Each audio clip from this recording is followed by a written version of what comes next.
How do you plan a shoot where you know there will be rain, where rain is an actual part of the scene? Um, I try not to write too much around Mother Nature because while she can be an amazing gaffer at times, she also can be very finicky. Um, and in fact, Frey, I'd initially written it. I mean, we shot it in March in the coastal mountains of Oregon, thinking it was just going to be gloomy, gray, and wet the whole time.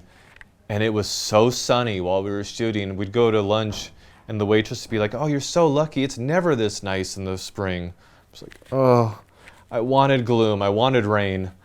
Um, that being said, when it does happen, I, this is a budget thing. When it comes to Mother Nature, in terms of like rain and the elements, I always prefer artificial to the real deal.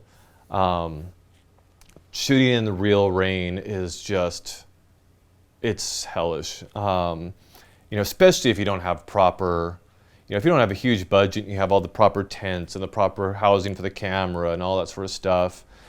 It's, the anxiety of like, oh, I don't want to get the camera wet, so you've got your AC instead of pulling focus, he's got an umbrella over your head. Um, all that type of stuff. I try to use artificial rain and snow or whatever when I can. Now, granted, usually it's commercial projects that have that budget. It's not my own.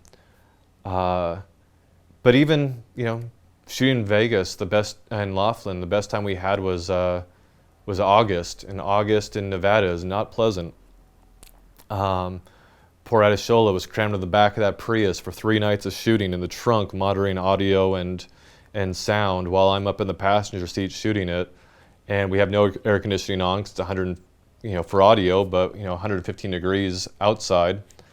So yeah, I personally try to avoid the elements as much as possible because I just, like, I could never do The Revenant. I'd probably give up about a weekend.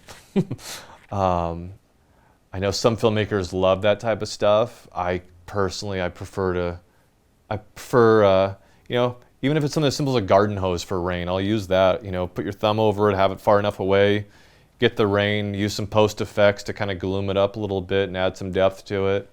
That's the joy of knowing how to do some basic special effects, is I know how to fake a lot of that type of stuff and do it where it looks convincing enough that people don't notice that it's fake.